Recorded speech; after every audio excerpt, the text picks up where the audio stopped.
Hi everybody, and welcome to our module on fungal pneumonias.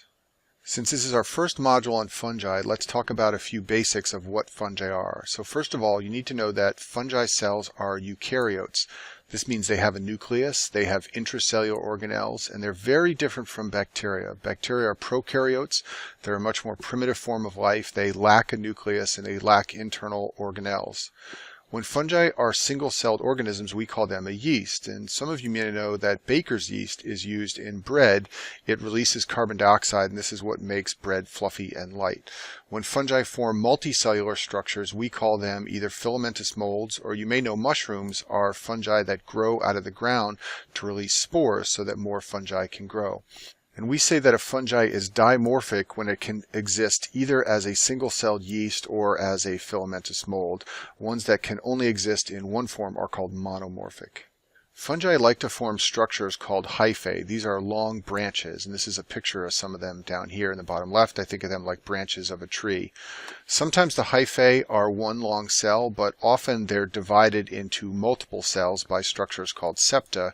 These are called septate hyphae when the hyphae has little lines separating one cell from another. When multiple hyphae are grouped together, we call them a mycelium. And then another important term to understand is that of conidia, or spores. These are like seeds that the fungi release to form more fungi. And often the conidia are formed at the ends of hyphae in a structure called a conidiophore. And this is a picture of a conidiophore right here.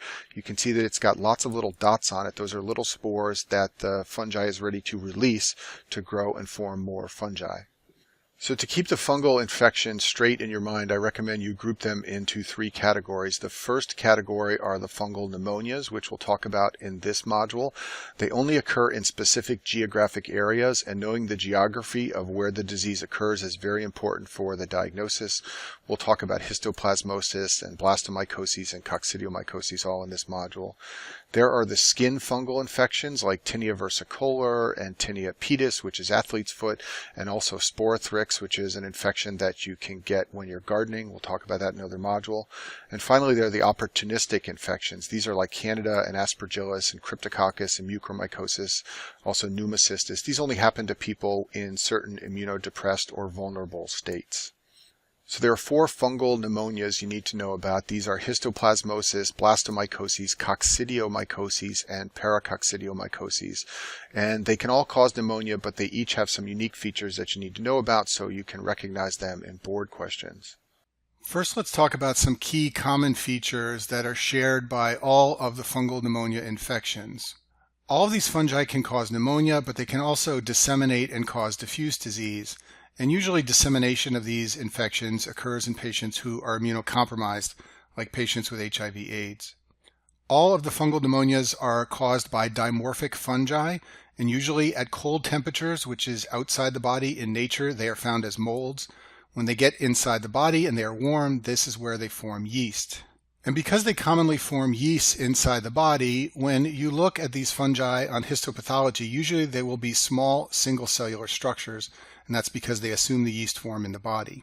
Disease generally comes from inhaling fungus, not from person-to-person spread. And all of the causes of fungal pneumonia can cause granulomatous inflammation in the lungs.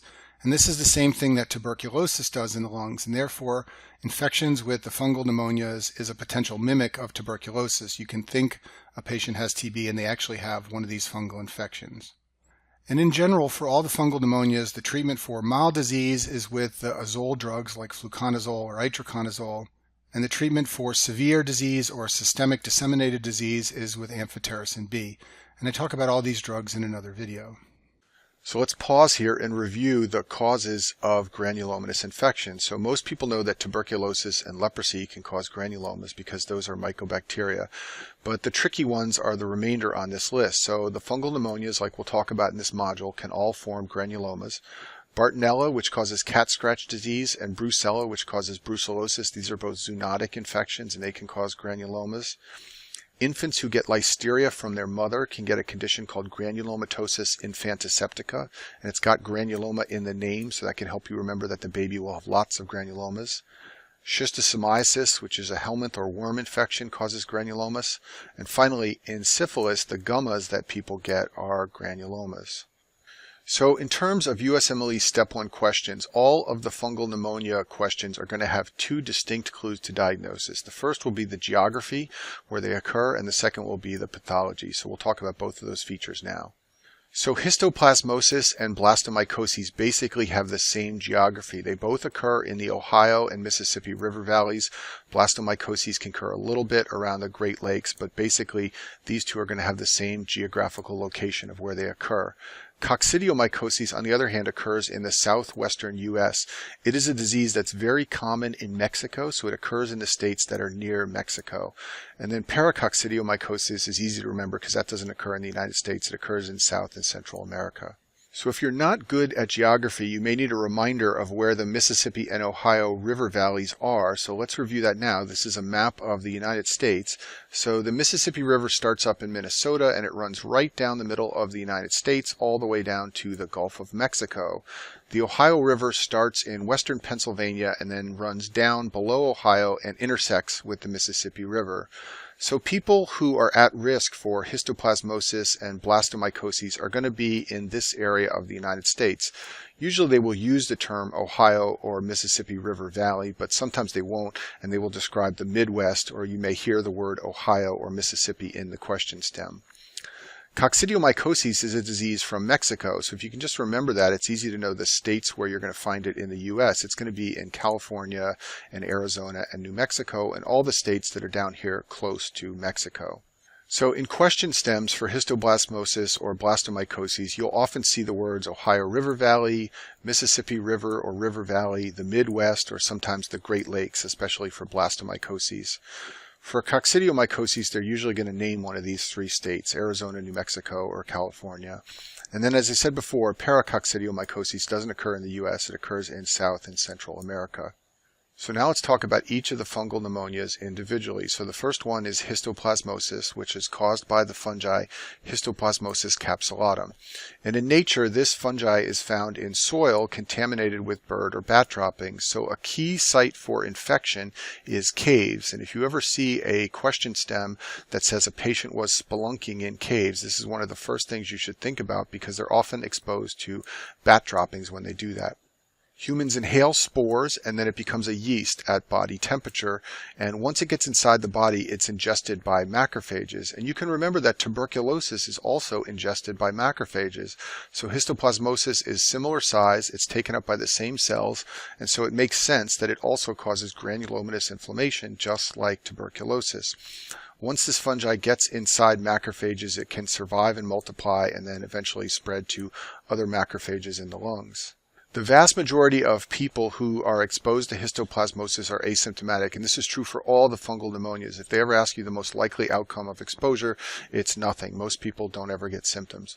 When people do get symptoms from histoplasmosis, it's usually pulmonary, so they get a slow onset pneumonia over a few weeks. It's usually a mild pneumonia. They may have hilar lymphadenopathy on their chest x-ray, and again, just remember that this is a tuberculosis mimic, and you know that tuberculosis causes hilar lymphadenopathy, so it makes sense that this does as well. You can diagnose histoplasmosis by blood tests for antigens and antibodies, but you can also do it by a biopsy. And on your USMLE Step 1 exam, they'll often show you a biopsy slide because it has some characteristic findings, which we'll see in a minute. And as I said before, this is treated the way all the fungal pneumonias are treated: fluconazole and itraconazole for mild disease, and severe or systemic disease treated with amphotericin B. And here are two pictures of macrophages filled with the yeast cells of histoplasmosis. And remember, this is a very small fungi, so many of them can fit inside one white blood cell like you see here. The cell-mediated immune system is very important for clearing this fungal infection, and that's another analogy to tuberculosis. The cell-mediated immune system is important in tuberculosis as well. This fungi can disseminate, but that's very rare unless people are immunocompromised. So people with HIV/AIDS or people who are on TNF-alpha inhibitor drugs, these are the type of people who rarely can get disseminated histoplasmosis.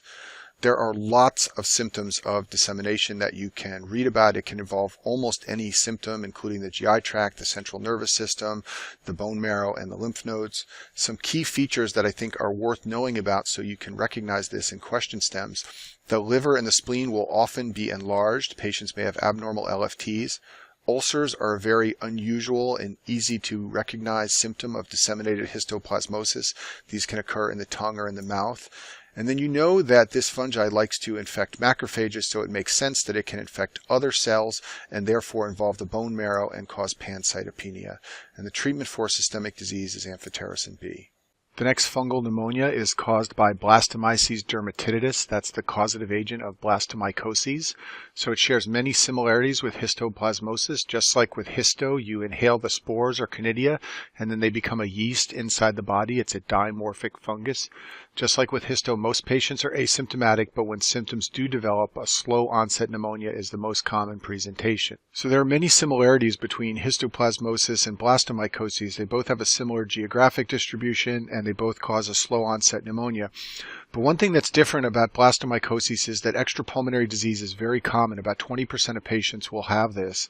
The skin is the most common site, so patients with blastomycosis can get these wart-type lesions with irregular borders on their skin. Then the second most common site is to have bone involvement and osteomyelitis from this infection. So the classic case of blastomycosis will be somebody with a Mississippi River exposure and slow onset pneumonia, and this can look a lot like histoplasmosis, but the unique features will be the presence of skin lesions and possibly bone pain. And then one other thing to remember is that histoplasmosis is associated with cave and bat exposure, and that's not the case for blastomycosis. So blastomycosis forms granulomas, just like all these fungal pneumonias can, and the classic pathology finding is a broad-based budding yeast, and this is a picture of one down here. Most yeast cells, when they divide, will form a little stalk, and then they will bud off a second yeast cell. This is called narrow-based budding, and this is very common.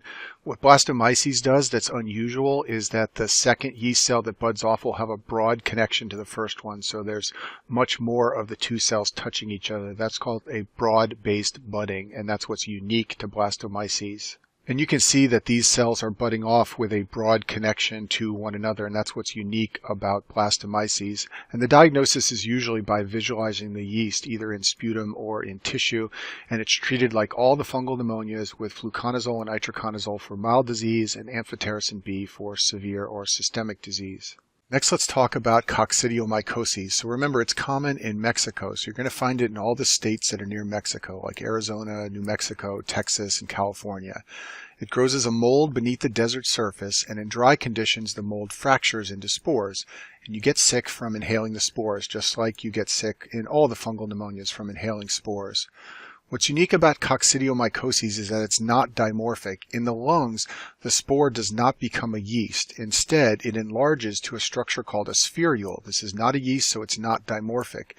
The enlarging spherules produce endospores, and then the mature spherules rupture, and they release all their endospores. And each endospore can produce another spherule. So this is how it multiplies inside the body. So the classic pathology finding here is a spherule filled with endospores, and this is a picture of one. You can find lots of other ones online, but it's a structure that contains lots of smaller circular structures, and those are the endospores. Just like with all the fungal pneumonias, most infections are asymptomatic, but people who get sick get a condition called valley fever. So they have fever, malaise, and cough. They also get joint pains, and then they get a skin finding called erythema nodosum. Erythema nodosum is inflammation of the fat tissue under the shins. This is a picture of it over here. You can get this in a number of conditions. It's not specific for coccidiomycosis, but it does occur as part of valley fever. You can make the diagnosis by sputum culture. It very rarely disseminates, but when it does disseminate, the feared result is meningitis. There are reports of coccidiomeningitis, and people can get very sick. And the treatment is the same as for all the fungal pneumonias, fluconazole and itraconazole for mild disease, and amphotericin B for severe disease. And the last of these fungal pneumonias is paracoccidiomycosis. So this doesn't happen often in the United States. It occurs in Central and South America. This means for a board question, they may very well describe to you someone who's recently traveled to one of these two places. Patients get pulmonary symptoms like a cough, and what's unique about this fungal infection that you need to know is that it has a classic pathfinding called the pilot's wheel or the Mickey Mouse head. So let's look down here on the right. What's happening down here is that you have a mother cell in the middle budding off multiple small cells on the side, and that's why it forms this structure that looks like a pilot's wheel. Sometimes it's described as a Mickey Mouse head. So if you look at this picture on the left, if you look up here, you've got a mother cell budding off two little daughter yeasts, and they almost look like Mickey Mouse ears. So if you hear a description of the pilot's wheel or the Mickey Mouse head, what they're describing is paracoccidiomycosis, and the reason is because the mother yeast cells butt off lots of little daughters all at the same time. Let me finish this module by mentioning Aspergillus. So I talk about Aspergillus in detail in the module on opportunistic fungal infections, but I mention it here because it can also cause pneumonia, but you should never ever confuse it with any of the fungal pneumonias mentioned in this module. So Aspergillus pneumonia only happens to people who are immunocompromised. So it's going to happen to people who have HIV or who are on chemotherapy. It has no specific geographic area. It can happen anywhere. Aspergillus is monomorphic. It does not form a yeast cell, so it's going to have hyphae, and you should never confuse it with any of the small yeast cells that we talked about in this module. And furthermore, patients who get Aspergillus pneumonia get very, very sick. So they have fever, they get hemoptysis, pleuritic chest pain. It's going to look very different from the patients with mild pneumonia symptoms that we described in this module here. And that concludes our module on fungal pneumonias.